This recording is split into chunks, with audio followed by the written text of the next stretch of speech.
E aí, meus amiguinhos, tudo tranquilo com vocês?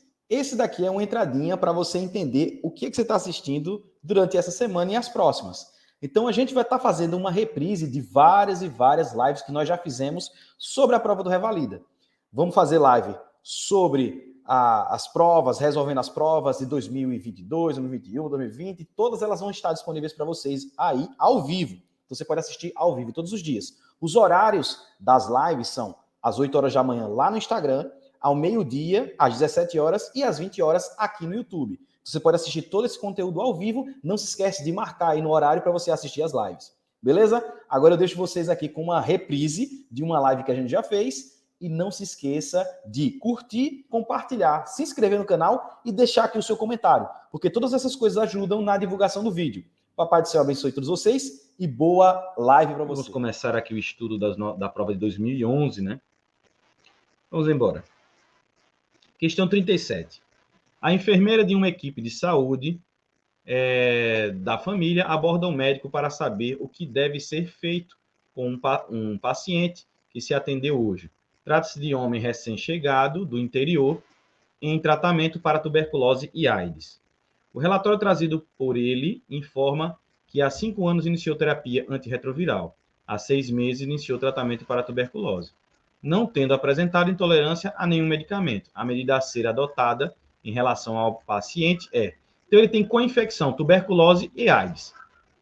Não deve ser tratado na UBS, né? Pacientes com co-infecção, pacientes mais graves, eles devem ser encaminhados para o local, serviço de referência. Então vamos ver aqui, ó. Letra A. Dar continuidade aos 2 tratamentos sob responsabilidade da equipe de saúde da família? Não, né? Tem que encaminhar. Dar continuidade apenas ao tratamento antirretroviral, pois a tuberculose já foi adequadamente tratada, 6 meses? Não. Prolongar o esquema do tratamento para a tuberculose para 12 meses.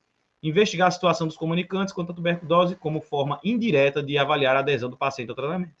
Que viagem da puta, né? Letra D.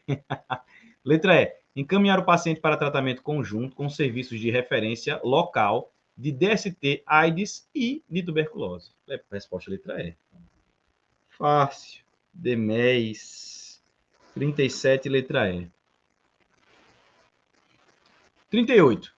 Paciente com 49 anos de idade, sexo masculino, lavrador. Quando ele fala isso, zona rural, não fala aleatoriamente. Vem a consulta com queixa de lesão em face, iniciou-se como uma pápula, posteriormente evoluindo com ulceração e indolor. A primeira lesão apareceu há 3 meses, sendo seguida de mais 2 com as mesmas características. Associada ao aparecimento das lesões, evoluiu com emagrecimento. Não sabendo quantificar, porém, notou que suas roupas estão mais largas que o habitual. Não apresentou quadro semelhante antes, relata tabagismo e etilismo desde a infância. Não refere uso de medicamentos. Durante o exame físico, foram visualizadas lesões ulceradas de bordas elevadas, com fundo granulomatoso em região labial inferior e mentoniana. Foi realizado raspado para exame direto e biópsia da lesão. Em ambas os exames foram encontrados formas leveduriformes com múltiplos brotamentos pequenos em roda de Leme. Eita, menino. Olha, primeiro que lesões cutâneas com bordes sobrelevados, fundo limpo granulomatoso, isso é característico de muitos tipos de patologias. Mas a localização aí faz a gente pensar em algumas coisas. Mas tudo bem, mas é uma úlcera ou várias úlceras, característica de várias patologias. Leishmania, não sei de quê. Se fosse leishmaniose, o que eu veria aqui? Eu veria, por exemplo, as formas amastigotas, né? Seria leishmaniose. Mas aqui não é leishmaniose. Essa forma de Leme em brotamento é paracoccidioidomicose, né? Então vamos ver aqui. Letra A, paracoccidioidomicose e itraconazol, tratamento. É letra A. Esporotricose não é essa característica. Carcinoma de células escamosas, nada a ver. Tuberculose cutânea, tampouco.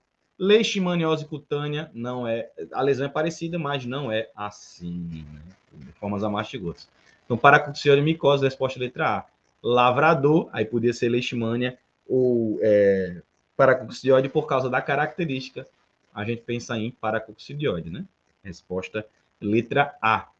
Tá vendo aí? Quando o Revalida não colocava só leishmania, colocava também outras. Agora só coloca leishmania, que é o mais comum de colocar. 39. Uma criança nascida de parto cesárea a termo com Apgar 8/9, 8 e 9, né? Pesando 3.500, apresenta nas primeiras 24 horas de vida cianose associada com desconforto respiratório. Durante o exame físico, o recém-nascido encontra-se cianótico, taquidispneico, frequência respiratória de 65, taquicárdico, frequência cardíaca de 160, com retrações subdiafragmáticas e intercostais. A ausculta pulmonar é normal. Veja, anote aí, ó. Grife, se você está com a prova aí, grife isso daqui, ó. A ausculta pulmonar é normal. E não é observada a presença de sopro à ausculta cardíaca. Então, a ausculta pulmonar é normal. Isso é muito importante. Então, eu nem tenho sopro e a ausculta pulmonar é normal. Certo? Tem uma cardiopatia gestacional, né? Uma cardiopatia congênita. Não é observado sopro. A saturação de oxigênio inicial era de 70%, passando a 72% após iniciar oxigenoterapia com fração de inspiração de O2 de 100%. É uma cardiopatia cianótica, só que não tem alteração pulmonar. Foi feita a hipótese diagnóstica de cardiopatia congênita, sendo solicitados radiografia de tórax e ecocardiograma. A radiografia de tórax mostrou área cardíaca aparentemente sem alterações. Então, não tem alteração da área cardíaca. Exame do pulmão normal, sem alteração da área cardíaca.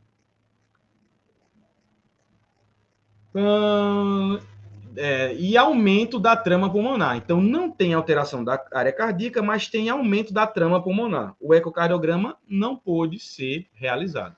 A hipótese diagnóstica principal e a conduta terapêutica indicada são, respectivamente, atresia pulmonar, tetralogia de Fallot ou transposição dos grandes vasos. Essas três. Fazer o diagnóstico diferencial. Então, vamos falar um pouquinho sobre essas patologias. Atresia pulmonar. A gente tem uma cianose, mas veja, atresia pulmonar. Se eu tivesse atresia pulmonar, será que o exame respiratório, o exame pulmonar, estaria normal? Com certeza não, né? A gente, com atresia pulmonar, não teria exame pulmonar normal. Então, já não pensaria em atresia pulmonar. Mas tudo bem. Então, a atresia pulmonar, ela tem uma cianose central e tem sopro holossistólico ouvido na borda external esquerda. O raio-x de tórax pode apresentar o coração com tamanho normal. Então, cianose central, mais o sopro. E o tratamento é com prostaglandina, né? O paciente vai apresentar a hipoxemia, que é o que ele está apresentando, mas nesse caso, ele teria alteração pulmonar, da ausculta pulmonar. Então, teria alteração da ausculta pulmonar, teria a cianose central e o sopro. Então, a gente não teria aí um paciente sem alteração cardíaca, sem alteração pulmonar. Então, não pensaria em atresia. Tetralogia de Fallot. Eu tenho aí 4 coisas, né? 1, 2, 3, 4 coisas. Comunicação intraventricular, estenose pulmonar, dextroposição da artéria aorta e hipertrofia de ventrículo direito. Então, eu teria hipertrofia de ventrículo direito, primeiro ponto. Alteração cardiológica deveria aparecer na radiografia. Eu teria a estenose pulmonar. Se eu tenho estenose pulmonar, eu tenho alteração da ausculta pulmonar. A cianose e taquicardia, ele apresenta igual. Então, não pensaria em tetralogia de Fallot por 2 coisas. Pela hipertrofia do ventrículo direito e pela estenose pulmonar, que o paciente aparentemente não apresenta. Então, não pensaria isso. Então, não seria a letra A, não seria a letra B, não seria a letra C. Ficamos entre a D e a E, que diz que é transposição de grandes vasos. Certo? Transposição de grandes vasos. O que tem na transposição de grandes vasos? Cianose e taquipneia. É isso aí, transposição de grandes vasos. Qual é o tratamento? É prostaglandina E. Esse é o tratamento, não indometacina. Então, letra D está errado, resposta letra E. De um jeito bem direto, respondendo aí a partir das alternativas. Então, a alternativa correta, letra E. Transposição de grandes vasos, administração de prostaglandina E para redução da trama pulmonar. Resposta letra E. Né? Letra E. Transposição de grandes vasos. 40. Criança com 8 meses de idade dá entrada no pronto-socorro acompanhada pela mãe, que se encontra muito aflita. Ela diz que o bebê havia caído do berço há poucas horas. Afirma ainda que a criança não apresentou perda da consciência ou vômitos. Ao exame físico, foi evidenciada a fratura de fêmur e escoriações leves no tronco. Veja, com a conversinha de que caiu do berço. Tem fratura de fêmur. Menino difícil, a pessoa tem uma fratura de fêmur, hein? Fratura de fêmur. E escoriações, o que eu vou pensar? Em maus tratos. Eu vou pensar em maus tratos. Então, após o devido tratamento das lesões, que medida deve complementar o cuidado da criança? Formalizar a denúncia contra a mãe junto à autoridade policial? Você não vai fazer denúncia para a polícia. Formalizar a denúncia contra a mãe junto ao juizado de menores, tampouco.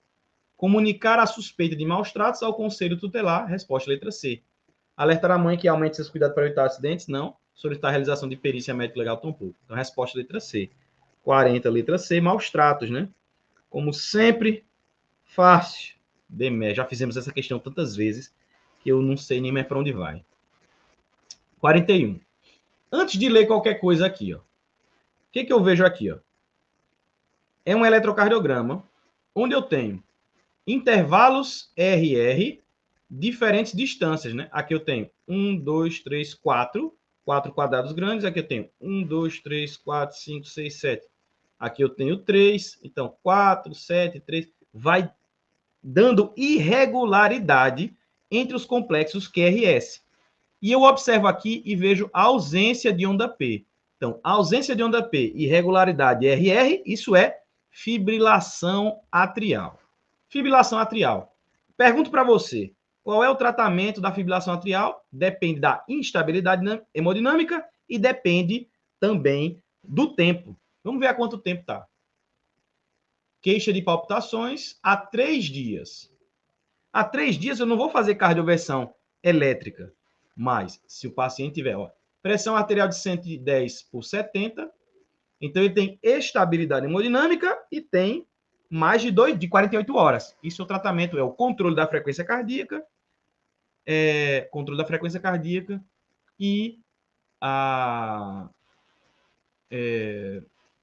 como é controle da frequência cardíaca e a anticoagulação, né, com heparina por 3 semanas, para depois reverter. Então, sem ler nada, não precisa nem ler, é só olhar para isso daqui e já fica na cara. Vamos lá, isso é flutter atrial? Não. Taquicardia supraventricular paroxística? Não. Síndrome de Wolff-Parkinson-White? Não. Vamos lá, flutter atrial. Flutter atrial tem as ondas F, né? Não estou vendo ondas F. Taquicardia supraventricular paroxística, como seria? Não teria irregularidade e eu teria aí uma taquicardia, simplesmente uma taquicardia, né? A ausência de onda P e a taquicardia. Ele está dizendo atrial? Supraventricular, isso. E o QRS estreito. O Wolff-Parkinson-White eu teria a onda D, né? Antes do QRS, teria aquela ondazinha D. Taquicardia atrial multifocal. O que é a taquicardia atrial multifocal? É aquela que é causada por digitálicos, por exemplo, onde eu tenho diferentes morfologias da onda P. Essa é a característica. Como eu tenho ausência de onda P, eu não pensaria nisso. Então, só sobrou a letra E, fibrilação atrial digitálica. Resposta letra E. Eita moleza da poxa. Não, pelo amor de Deus. Se cair fibrilação atrial, é muito fácil. Não tem segredo nenhum. Não precisa nem ler, só ver o eletrocardiograma. Você já vê lá, irregularidade RR, ausência de onda P. E aí você vai ver o quê? Vai ver o tempo que o paciente está tendo e vai ver se tem instabilidade. Se tiver instabilidade, tem que fazer a cardioversão elétrica imediata. Se tiver estável, aí eu vou ver a hora. Se for menos de 48 horas e mais de 48 horas. Depois de 48 horas, eu faço controle da frequência cardíaca. Né? Antes de 48 horas, eu posso fazer a cardioversão, porque aí já não tem o menor risco de ter formado trombos. 42. Mulher com 35 anos de idade procura atendimento médico por apresentar quadro de dor de início súbito, com localização inicial na região epigástrica. Inicialmente acompanhada de vômitos, com rápida expansão para o flanco e a fossa ilíaca direita, e posteriormente para todo o abdômen. A paciente apresenta extremidades frias e respiração superficial. Vamos lá.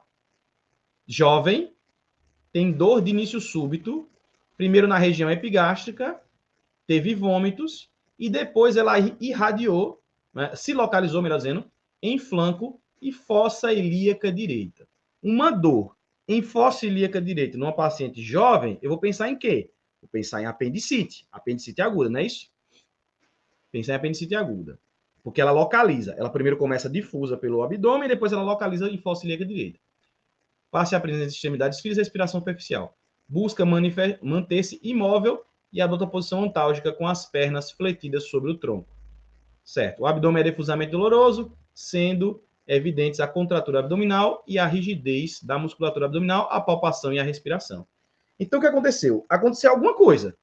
Porque não é normal essa gravidade toda. Ele tem uma contratura abdominal e a rigidez da musculatura abdominal. A radiografia de tórax e a radiografia simples de abdômen, ambas realizadas em ortostatismo, mostram o pneumo peritônio. Então, ela teve uma apendicite e depois ela perfurou. Teve uma perfuração. Por isso tem pneumo peritônio. Com relação à complicação apresentada pela paciente, é coisa afirmar aqui. Então, teve uma apendicite aguda, e aí teve uma complicação que foi a ruptura do apêndice, causando aí um abdômen agudo perfurativo. Começou com um abdômen agudo inflamatório, progrediu para um abdômen agudo perfurativo. Vamos ver aí. É correto afirmar aqui. Figura entre as causas mais frequentes de abdômen agudo, apendicite aguda, tá certo? Não traumático, perfeito. E metade dos casos ocorre entre pacientes com idade entre 20 e 40. Sempre com pacientes jovens, tá certo? Letra A está perfeita. Nas úlceras duodenais, as perfurações ocorrem de modo geral na parede. Aí não é úlcera. Nas úlceras gástricas, não é por úlcera, quer lhe enganar. A área mais acontecimento das perfurações de úlceras pépticas não é uma úlcera, isso é um apendicite. A mortalidade é proporcionalmente maior nas perfurações duodenais, em torno de 20%, talvez para alguns pacientes mais idosos. Está errado, né? Então, resposta letra A. Isso aqui é uma apendicite e não uma úlcera. 42, letra A. Fácil demais, menininho. 43.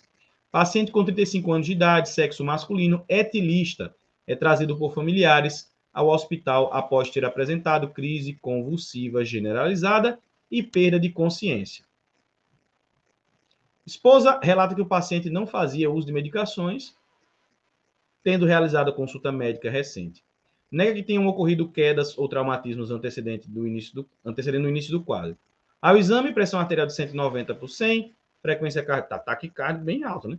Frequência cardíaca de 50, ritmo cardíaco regular em 2 tempos, sem sopros. Murmúrio vesicular fisiológico sem ruídos adventícios, escala de coma de Glasgow de 7, olha, tem que entubar. Pupilas anisocóricas, a maior à direita, e fotorreagentes. Não, ele teve alguma coisa, teve algum trauma. Ele teve algum trauma. Ela disse que não teve, mas com certeza teve. Tem pupilas anisocóricas, teve um traumatismo crânioencefálico. Hemiplegia à esquerda, saturação periférica de oxigênio de 98%. Qual a conduta a ser tomada para esse paciente no momento da admissão? O que eu vou fazer? Eu vou entubar. Então, tá certa a letra A. E aí, tem a D, tem a letra A letra D e a letra E. Vamos ver aqui. Intubação orotraqueal, hiperventilação mecânica e manitol. Beleza. Ventilação não invasiva, manitol, solução hipertônica. Não. Suplementação de oxigênio por máscara e manitol? Não. Vou fazer intubação. Intubação orotraqueal, ventilação mecânica e está faltando o manitol. Intubação orotraqueal, ventilação mecânica e antihipertensivo? Não. Antihipertensivo não. Porque senão eu vou reduzir a perfusão e se eu reduzir a perfusão, aí vai morrer cérebro até umas horas. Então, o manitol, né? Vou usar o manitol. Resposta letra A. 43, letra A. Esse é o tipo de questão que não deveria, na minha opinião, aparecer no Revalida. Por quê? Porque ele é uma questão que você não vai fazer na sua vida. Ninguém vai dar manitol para um paciente. O que vai acontecer é que você vai encaminhar de urgência para o centro especializado. Não é na UBS que você vai fazer isso, né? A não ser que você seja um neurocirurgião, né? Mas não tem nada a ver você fazer isso. Então, pelo amor de Deus. Pelo amor de Deus. O que esse paciente está tendo é um AVC hemorrágico, né? Possivelmente um AVC hemorrágico. É isso que ele está apresentando. Um AVC deve ser um AVC hemorrágico, né? Então, por isso, resposta letra A. Não é isso? Certo ou não? Deve ter algum edema, alguma coisa aí. Isso é. Resposta letra A. 44. Homem assintomático, com 45 anos de idade e que apresenta tumor renal. Procura atendimento em consultório médico portando documento que o identifica como testemunha de Jeová. informando que não deverá ser submetido à transfusão de sangue. O documento foi registrado em cartório e enumera todos os motivos pelos quais o mesmo tem o direito de não receber transfusão de sangue. É provável que esse paciente seja submetido a tratamento cirúrgico, pois esta alternativa terapêutica aponta melhor sobrevida. Ele se nega veementemente a receber transfusão, caso seja necessário. Qual a conduta baseada nos princípios éticos positivados na última versão do Código de Ética Médico Brasileiro? Então, antigamente, no Código de Ética, lá 1900 e Guaraná de Rolha, o que dizia o Código de Ética era o seguinte, que a gente tinha, né, segundo o Código de Ética, ele dizia que nós, né, deveríamos respeitar o paciente, né, no caso, a vontade dele, mas que em casos de risco à vida, a gente poderia sim fazer a transfusão. Então, se houvesse iminência de perigo à vida, o médico ele podia fazer a transfusão de sangue, independentemente do consentimento do paciente e dos responsáveis, certo? É isso que dizia lá em 1900 e Guaraná de Rolha, no Código de Ética Médica. Esse assunto é muito polêmico. E aí ele sempre vão colocando resoluções e recomendações pelo Conselho de Medicina, né? O CFM vai colocando resoluções. Algo que foi que mais recentemente foi colocado, para que a gente aborde, porque vai e volta. Segundo a resolução número aqui, né, de 2019, essa resolução, diz assim, ó, o direito à recusa terapêutica deve ser respeitado pelo médico, desde que ele informe ao paciente os riscos e as consequências previstas da sua decisão, podendo propor outro tratamento disponível.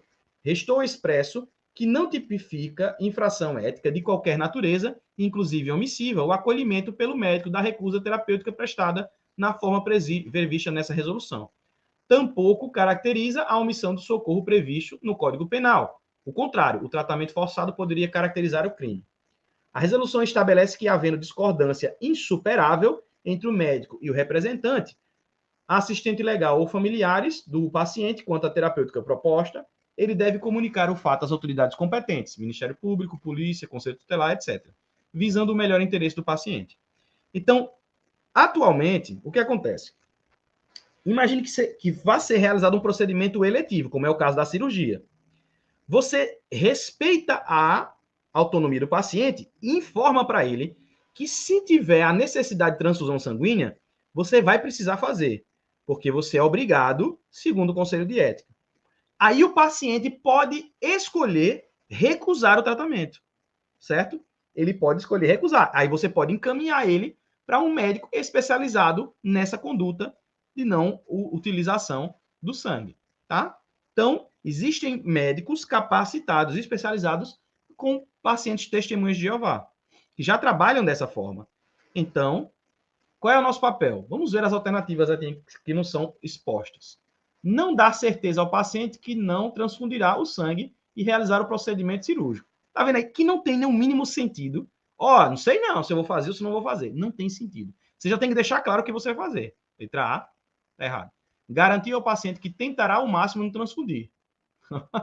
Mas transfundir se necessário. Eita, meu Deus do céu. Dizer, olha, não se preocupe não, viu? Vou fazer o máximo aqui para não transfundir. Deita aí. Bota lá e transfunde. Não, não tem nada a ver. Tentar dissuadir o paciente da sua crença religiosa. Não. Letra A, letra B, letra C não tem o mínimo sentido. Tá vendo? Não faz sentido nenhum. Letra D. Realizar o procedimento cirúrgico e, se necessário, transfundir informando a família. Não vou falar nada para o paciente. Não, beleza, tá certo. Deita aí. E aí? Faça a cirurgia. Se precisar, eu informo a família. Não tem sentido. Eu tenho que deixar claro para o paciente que, se precisar, se tiver risco à vida, eu vou transfundir. Então, ele tem que estar certo disso daí. Então, a única alternativa possível lembra do que a gente falou? Negar-se a realizar o procedimento e orientar o paciente a procurar outro médico. Por quê? Porque você vai fazer a transfusão se necessário. Então, você pode se negar, né? Aí não é abandono. Como diz, isso aqui é a recusa terapêutica pelo paciente, ele tem o direito de fazer, então você também tem o direito de recusar aí atender. Então, letra E é a alternativa possível, né? As outras são erradas. Massa essa questão, uma questão difícil. Na minha opinião, uma questão difícil. 45. Uma mulher com 32 anos de idade, 3 gestações, 2 partos e 0 abortos. Tem idade gestacional de 9 semanas, confirmada por ultrassonografia realizada há 3 dias.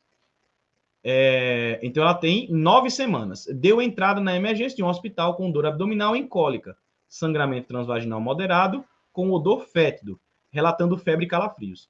Informa ter sido manipulada em tentativa de abortamento. Então, isso aqui é um aborto infectado, há 2 dias. O exame clínico revelou dor à manipulação do útero, colo uterino pérvio e confirmou presença de sangramento com odor fétido. A paciente apresenta pulso filiforme, com frequência cardíaca de 110, pressão arterial de 85/40, ela tem instabilidade hemodinâmica e temperatura oscilar de 39 graus, mostra que tem febre. Os exames laboratoriais realizados evidenciaram leucocitose com desvio à esquerda e proteína C reativa aumentada. Diante do quadro da paciente, o diagnóstico e conduta são respectivamente. Abortamento incompleto? Não, letra A está errada. Letra B, abortamento séptico por manipulação. Aí vamos ver aí, ó. Infectado, né? O restante do conteúdo uterino deve ser esvaziado quando a paciente apresentar estabilidade hemodinâmica e somente após 12 horas de instituída a antibioterapia. Então, qual é a sequência de eventos? Inicia a antibioterapia e logo após 1 hora já pode fazer a retirada, né? A curetagem ou a aspiração, né? Então, a letra B está errada. A letra A está errada, a letra B está errada. Abortamento infectado por manipulação, tá certo. Curetagem uterina deve ser realizada quando o paciente apresentar estabilidade hemodinâmica. Ok. Inicia-se antibiótico terapia, preferencialmente com esquema duplo, metronidazol e gentamicina. A histerectomia deve ser efetuada se a infecção não responder ao tratamento. O paciente recebe alta com medicação antimicrobiana após 48 horas de procedimento. Abortamento séptico por manipulação, instituir antibiótico terapia, preferencialmente com esquema duplo, metronidazol e gentamicina. O conteúdo uterino deve ser esvaziado quando a paciente apresentar estabilidade hemodinâmica. A paciente pode receber alta após 48 horas, se apirética e bom estado geral, sem uso de antimicrobianos. Aí onde é que está? Sem uso de antimicrobianos me faz não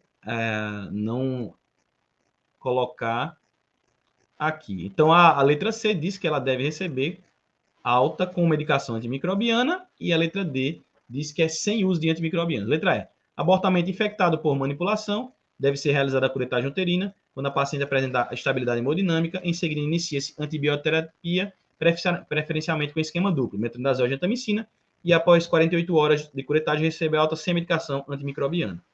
Então, a letra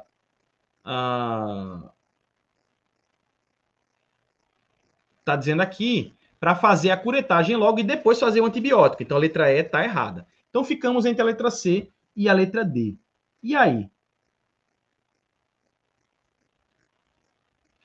A correta, né, apesar de como é contraintuitiva, é que a paciente, depois da resolução, depois do período de assintomática por 48 horas, tá? Depois que ela recebe a endovenosa, apesar da letra C estar bem escrita, né, ela não deve receber antibiótico após a resolução do quadro. Então, a letra D seria a melhor resposta por causa disso, porque sem uso de antimicrobianos. Apesar de contraintuitivo, mas a resposta correta é a letra D, segundo esse ponto. Então, vamos ver aqui, ó. Abortamento séptico por manipulação, instituir antibioterapia preferencialmente com esquema duplo, metronidazol e gentamicina. O conteúdo uterino deve ser esvaziado quando a paciente apresentar estabilidade hemodinâmica. A paciente pode receber alta após 48 horas, se apirética e com bom estado geral, sem uso de antimicrobianos. A recomendação diz assim, ó, após esse período de 48 horas, não há necessidade de manutenção de antibióticos, sequer via oral, tampouco de internação, podendo a paciente ser liberada para controle ambulatorial. Por outro lado, em caso de sepse, o tempo de tratamento será de pelo menos 14 dias. Aí o negócio é isso, que é isso por isso que eu acho que foi anulada a questão. Abortamento séptico é o negócio que está confundindo. Se a mulher tem sepse, se ela teve quadro de sepse, o tratamento deve ser por mais tempo. Se a mulher teve um aborto apenas infectado sem sepse, então vale o que eu falei para vocês. Entendeu o que eu estou dizendo? Então, por isso que essa questão foi anulada. Então, qual seria o certo? Vamos lá para o certo. Abortamento infectado é o que está acontecendo aí. Não, para mim, não é sepse, é abortamento infectado. Certo? A instabilidade hemodinâmica é onde é que está? É uma questão complicada. É como se ele tivesse dado essa instabilidade como choque séptico, né? Como se fosse choque séptico. Então é uma questão complicada. De qualquer forma, tendo critérios para sepse, o diagnóstico é aborto, vamos dizer assim, infectado com sepse. Se teve sepse, a gente deve permanecer com tratamento de 14 dias. Se não teve sepse, o tratamento é 48 horas. Certo? Então, é isso aí. Essa questão ela foi anulada. 45 ela foi anulada. Tá? Ela foi anulada. Então, o negócio é esse. Por isso que eles querem complicar demais, né? Querem complicar demais e aí dão problema. Então, abortamento infectado, aqui foi abortamento infectado e aí deveria. Se é abortamento infectado, se faz o antibiótico logo de início, a curetagem após estabilidade hemodinâmica e depois, se é infectado somente sem sepse, ele vai mandar para casa após 48 horas sem tratamento antibiótico. Se é um abortamento infectado com sepse, ele vai fazer o tratamento antibiótico. Depois de um tratamento antibiótico, ele faz a curetagem com a estabilidade hemodinâmica. E depois disso, depois de a estabilidade hemodinâmica, aí o tratamento antibiótico ele tem que ficar durante 14 dias e não durante 48 horas. Entendeu? Que a recomendação diz durante 14 dias. Quer dizer aqui, ó. Por outro lado, em casos de sepse, o tempo de tratamento será de pelo menos 14 dias. Então é isso. Eu acho que por isso que essa questão foi anulada. Porque ela faz uma confusão. Aqui diz, ó, que deu entrada na emergência com dor abdominal em cólica, sangramento transvaginal moderado e dor feto, relatando febre e calafrios. Informa ter sido manipulada em tentativa de abortamento há 2 dias. O exame clínico revelou a dor à manipulação do útero, colo uterino pérvio e confirmou a presença de sangramento com odor feto. A paciente apresenta pulso filiforme, frequência cardíaca de 110, então ela está taquicárdica, pressão arterial ela está hipotensa e a temperatura axilar de 39. Aí, por isso, eu acho que ele quis colocar como se fosse uma sepse, mas que a instabilidade hemodinâmica ela pode acontecer por sangramento, por outra coisa. Então, ele quis colocar como se fosse uma sepse. Eu não sei o que ele quis colocar nessa questão. Só que isso é a verdade que eu falei para vocês. Então, abortamento infectado, a gente faz tratamento antibiótico de amplo espectro, faz a curetagem, logo após 1 hora já pode fazer curetagem, tá? Não pode esperar para fazer curetagem. No caso aí, esperaria a estabilidade hemodinâmica da paciente, mas já na primeira hora a gente já poderia fazer, dentro de 1 hora poderia fazer. E logo após isso, depois da curetagem, se é apenas um abortamento infectado, ela pode permanecer afebril por 48 horas, sendo avaliada, e depois ela é liberada para alta. Se tem sepse, e aí vai ter que ter os critérios de sepse confirmados, então o tratamento seria por 14 dias, tá? Então é isso. A letra C. Ela sozinha não estaria certa porque ele disse que depois da alta ela vai receber a medicação antimicrobiana. Então a C não estaria certa. Né? Se teve só o abortamento infectado, não poderia receber medicação após a alta. Então a C não poderia estar certa, ela não faz sentido. E a D, se teve sepse, o tratamento seria por 14 dias e não observação alta após 48 horas. Então não tem nenhuma resposta correta. Entendeu aí? Abortamento infectado, antibiótico de amplo espectro, curetagem logo após 1 hora e observação por 48 horas e manda para casa. Isso é abortamento infectado. Se tem sepse, 14 dias de tratamento endovenoso, amplo espectro. Essa é a verdade. Não tem nenhuma alternativa que diga alguma coisa parecida com essa. Aqui, por exemplo, a letra E, que disseram aí, deve ser realizada após curetagem uterina. Deve ser realizada após a curetagem uterina quando a paciente apresentar estabilidade hemodinâmica. Em seguida, depois da curetagem, fazer o tratamento antibiótico. Mudou a ordem. Primeiro eu faço o tratamento antibiótico. E aí a curetagem eu faço após, né? Entendeu? Outra coisa, é complicada. Essa questão tá toda errada. Mas, de qualquer forma, é mais ou menos isso daí, a ideia que eu falei para vocês. Então, aborto infectado interna a paciente e ela vai ficar em observação por 48 horas. Iniciar a antibiótico terapia logo no começo, endovenosa de amplo espectro. Depois eu faço a curetagem com 1 hora. Como essa paciente tinha instabilidade, então ela tinha que melhorar da instabilidade para poder fazer. Depois de 48 horas, alta. E depois da alta, não precisa de tratamento antibiótico. Se tiver sepse, internação por 14 dias e tratamento aí por 14 dias. Seria essa a ideia aí. Beleza? É isso. Questão complicadazinha, meio confusa, mas é essa a ideia. 46. Criança com 15 meses de idade foi à unidade básica de saúde para receber as vacinas do programa vacinal de imunização. A mãe da criança perguntou se ele podia tomar todas as vacinas, porque seu filho mais velho, de 10 anos de idade, encontra-se em tratamento quimioterápico para leucose aguda. Qual a conduta recomendada? Então, ela tem um imunossuprimido dentro de casa, imunocomprometido. A criança pode receber todas as vacinas previstas aos 15 meses.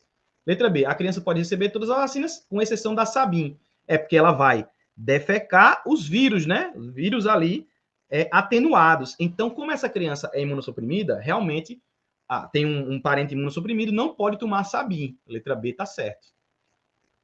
Letra B. Difteria, tétano e coqueluche não tem nada a ver. Tríplice viral também não tem nada a ver, né? Nenhuma delas tinha esse problema. E nem precisa adiar a vacinação, não. É só não tomar a Sabin. Letra B, não pode tomar a Sabin. Certo, meus amiguinhos. Letra B, aí não pode tomar a Sabin. 47. Mulher, 19 anos de idade, procura o pronto-socorro de um hospital secundário com queixa de dor abdominal e vômitos há 2 dias. Há cerca de 15 dias, apresenta tosse e coriza amarelada. E há 10 dias, piúria e polidipsia. Olha, eita! Olha, poliúria. Poliúria, polidipsia e comenta ter emagrecido 12 quilos nas últimas 2 semanas. Poliúria, polidipsia, perda de peso. Tem sinais cardinais de diabetes, mas também teve tosse e coriza amarelada. Então, tem 2 coisas. Uma infecção respiratória alta e mais diabetes, né? Diabetes. Não relata antecedentes mórbidos pessoais ou familiares relevantes. Ao exame clínico, aparece vigil, consciente e orientada. Pontuação da escala de coma de Glasgow de 15. Corada, desidratada, taquipneica. Pressão arterial de 106 por 62, pulso de 104, frequência respiratória de 28. Abdômen doloroso, a palpação profunda de epigástrio. Sem dor a descompressão brusca. Semiologia cardíaca, pulmonar e de membros normais. Saturação de oxigênio em ar ambiente, 99%. Glicemia capilar, 364. Beleza, já foi. Então, ela tem uma cetoacidose diabética, né? Porque ela tem o quê? Dor abdominal, vômitos, descompensação por causa da glicemia, que está muito alta, 364. Ela tem uma cetoacidose diabética. Foram solicitadas dosagens estéticas de eletrólitos, exame de sumário de urina, gasometria venosa. Além de se considerar o início da antibioterapia para o quadro respiratório alto, a conduta terapêutica imediata adequada é. Então, qual é o tratamento da cetoacidose diabética pela milésima vez? É assim, ó. O tratamento é hidratação, insulina e potássio. Esse é o tratamento. Só que para saber a insulina e o potássio, é assim. Se o potássio estiver muito baixo, menor do que 3,3, eu começo dando potássio e não dou logo insulina. Dou a hidratação e dou o potássio. Se o potássio estiver normal, eu dou a insulina junto com o potássio. E se o potássio estiver alto, aí eu dou só a insulina. Entendeu aí? Para saber o meu tratamento, eu preciso saber o nível de potássio. Eu não posso dar nem potássio e nem insulina sem saber quanto tenho de potássio. Ele não me disse aqui. Então, aguardar os exames antes de outras etapas do tratamento. Não, vou fazer a hidratação, né? Letra B. Iniciar insulinoterapia em bolos endovenoso a ser mantida por infusão contínua. Não posso fazer ainda, eu não sei quanto está o potássio.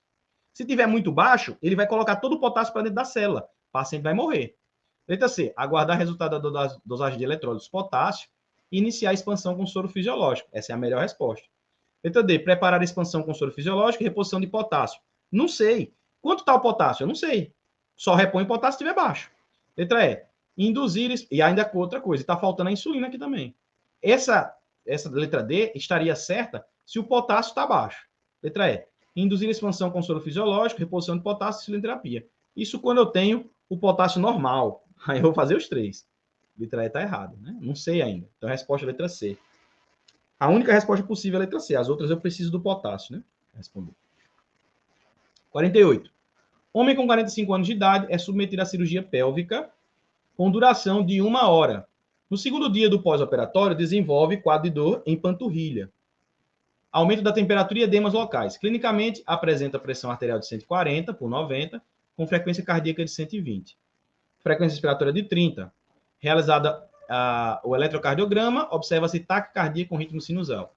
O método de escolha para o diagnóstico primário da interferência apresentada no segundo dia do pós-operatório é... Então, o que ele teve aqui? Dor na panturrilha, edemas. Taquicardia e hipertensão arterial. Isso daí é uma trombose venosa profunda, né? Trombose venosa profunda. Aí ele quer saber assim, o método de escolha para o diagnóstico primário da intercorrência apresentada no segundo dia do pós-operatório é, o que é que eu vou fazer? Venografia? Não. Nada a ver, venografia. Dosagem de dímero D, por ter alto valor preditivo positivo e ser bastante específico? Não. Eu faço dímero D quando eu tenho dúvida para descartar, porque ele não é altamente específico, ele é altamente sensível. Então, letra B está errada.